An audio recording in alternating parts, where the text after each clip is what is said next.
Welcome to the basement. It's Friday. The weekend is upon us, and I hope you all have a great weekend. That said, let's get the ball rolling. This is, of course, Tales from the TARDIS, where we talk about classic Doctor Who. This time around, we're up to part 3 of the Crusade, the individual episode titled The Wheel of Fortune. The original air date was April 10th, 1965, and the reported viewership was 9 million viewers, which was up 500,000 from the previous week, getting Doctor Who off that downward slide it's been on since part 4 of the Web Planet. Totally forgot what story came beforehand, and I've been going through Doctor Who episode by episode since December of 2015. so there's a lot of things to try to remember. Now, this episode, again, The Wheel of Fortune, Part 3 of the Crusade, is the TARDIS crew is separated, but we only really focus on 2 stories, and with Ian kind of being left out into the cold a bit, mainly because his actor William Russell was off on holiday during the filming of this particular episode, so he's only in maybe for about a minute. But I will incorporate what happens with his character as it relates to Barbara Wright's misadventures in the Middle East in the Middle Ages. Turns out the person that covered Barbara's mouth at the end of part 2 is a man named Haran al-Din, who has issues with al-Akhir. Mainly, al-Akhir killed his wife and son and kidnapped one of his 2 daughters. Yeah, it's safe to say Haran, there are some issues between these two. He leaves Barbara with his remaining daughter under her protection in order to try to see how to deal with the men that are looking for Barbara, but it ends up getting knocked out, and this puts al-Akhir figuring onto Barbara's trail, figuring that if Barbara ended up in a certain part of the city that's kind of like with people that may have issues with him, that might make a great hiding spot, so his men go to look at Haran's house. Barbara, thinking on her feet, again showing how far her character has evolved since the first time we've met her, thinks on her feet. First off, she's going to make sure that Haran's daughter is safe. She hides her in her house, put her in the corner, put a cloak over her head, says don't move until you hear everyone is gone. And Barbara tries to sneak out to lure the guys away. She unfortunately ends up getting captured again and brought before al-Akhir, who basically says that the only pleasure that she has left is the fact that she's going to eventually die after he tortures her. So, out of the frying pan into the fire for Miss Wright. But at the very least, help is on the way. Ian is on his way to go rescue her, but he gets attacked by bandits out in the desert, and that's basically all there is for Ian. But we do know Ian, at the very least, is on his way to pick up Barbara. So the question is this: can Barbara hold out until Ian arrives? And we all know Barbara is a fierce and formidable woman, as compared to Aunt Josephine and what I've watched the last 2 nights on a series of unfortunate events. Refer to those 2 videos, The Wide Window, for further details. How's that for a plug and plug? Anyway, the other big thing about this episode involves the Doctor, who is now part of King Richard's court. And we also get the fallout of, Vicky being disguised as a young man. The truth about Vicky being actually a girl is discovered by Princess Joanna when she walks in the middle of their conversation, overhearing them. She questions as to why they would lie. The Doctor lying? What a concept.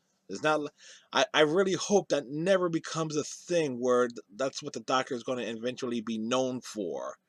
The Doctor lying. Boy, I'm so silly. This is why I don't normally do these in the mornings as opposed to the early evenings.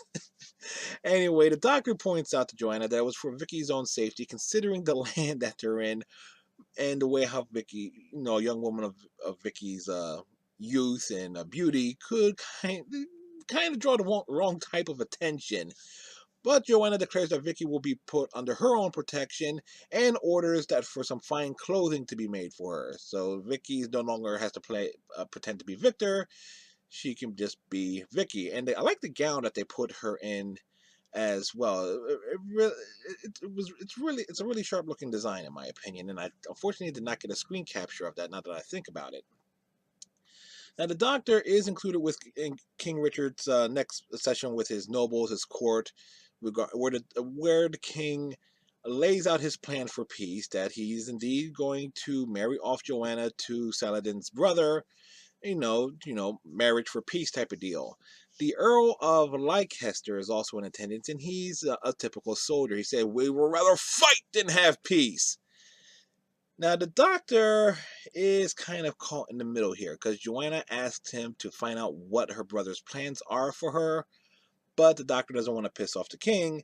At the same time, you got the Earl of Leicester kind of, beating the drum of war. So the Doctor ends up arguing from a neutral position, questioning the king's plan for his sister, while also questioning the sanity of the Earl of Leicester for wanting a bloody war to continue. On the plus side of all this, Saladin, upon hearing about King Richard's plans, kind of agrees with it, much to the delight of his brother, who would love to marry Princess Joanna. But Saladin is rather smart and intelligent, and again, reading up on him a bit, is definitely a keen mind and intellect, particularly for that time period. Definitely a man who would definitely do well. By all accounts, would definitely be a type of world leader, of kind of like a stabilizing presence, well, more so than what we have in the world today. It says that, okay, we'll go along with the king's plan, because it is a good plan, but we're going to be real cautious about it and prepare for trouble. Because again, treachery is always afoot in these sorts of things. So I kind of like the fact that was put in there, that presenting Saladin as being wise, intelligent, smart, and forward thinking, as opposed to being just how easily it could have been to just kind of written him off about uh, with how Princess Joanna is written to kind of describe the people of this particular region where the story is taking place. Again, it's Jaffa, that portion of the Middle East. Now, and this again kind of leads me to the real highlight of this episode with Princess Joanna. When she learns of her brother's plans for her, she just goes off, telling Richard that she is not going to obey him, that she will take this issue to the Pope himself in Rome, since, the guy who kind of like speaks to God is kind of higher up on the pecking order than the King of England. And Richard actually raises his hand to strike his sisters. Like that, go to show the rage behind it. King Richard argues that this is for peace, to put an end and end the suffering of all the men that are fighting. But I lost my train of thought here. But Joanna ends up telling her brother that the reason why King Richard came to this part of the world, came to Jaffa, and is in this part of the world instead of being back home ruling, is that he's basically there to reclaim Jerusalem. He's there to fight the infidel heathens and not to make deals with them. Again, paraphrasing what's said in the episode.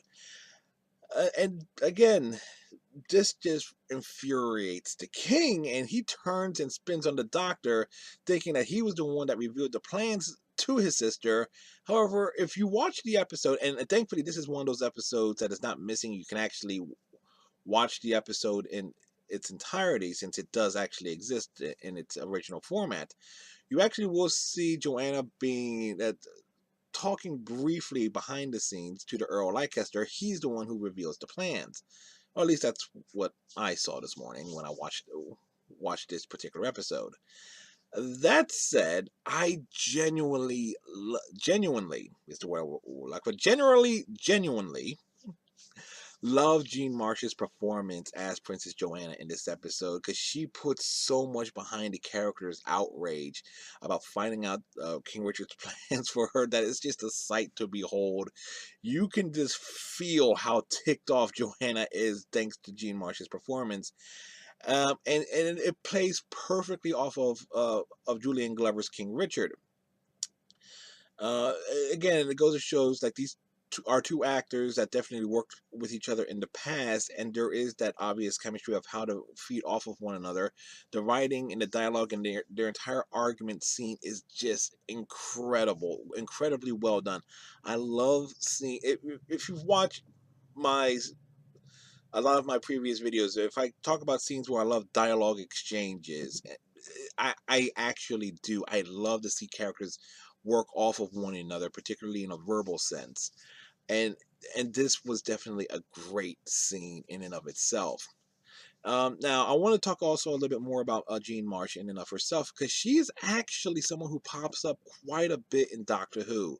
She One would think this would have been like a one and done role. No, no, no, no, no. She actually comes back in season 3 as another character, Sarah Kingdom, in the story The Daleks' Master Plan. Uh, and she then comes back in season 26, like under the Seventh Doctor's era, Sylvester McCoy's run, as Morgane in Battlefield. And she's also, in more recent years, done work with Big Finish on Doctor Who audio productions, notably Home Truths, the Drowned World, and the Guardian of the Solar System. And in addition to all this, from 1955 to 1960, she was married to John Pertwee. So Jean Marsh is kind of really someone, in addition to her career out obviously beyond Doctor Who, she is someone who's kind of in and out of Doctor Who over the course of the last 50 plus years. So that's kind of cool in its own in a big way. So on that note, we'll end this little vlog here, and the next we'll go over part 4 of the Crusade, titled Warlords, I believe is the name of it, on Monday to kick off next week. So we're going to do another double shot next week, even though we have all the shows returning: Arrow, Flash, Supergirl, DC Legends of Tomorrow. I will still do a double shot of Tales from the TARDIS next week.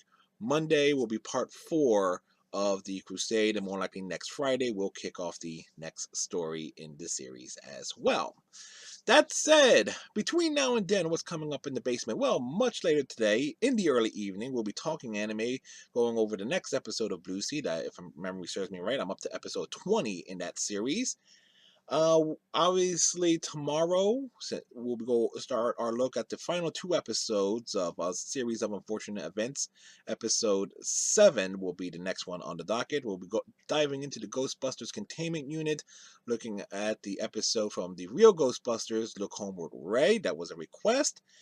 I also have plans for another edition of Treks and Voyages that I might actually put up on Monday, depending on how of when I get things done. We'll take a look at an episode of Deep Space Nine. In the Pale Moonlight is the episode that I definitely have planned to look at some point this week, and I'll try and get that done as soon as possible. And more likely, I will jump on Twitch a few times, maybe take another crack at Batman Arkham City. And I think that just about covers everything off the top of my head this morning.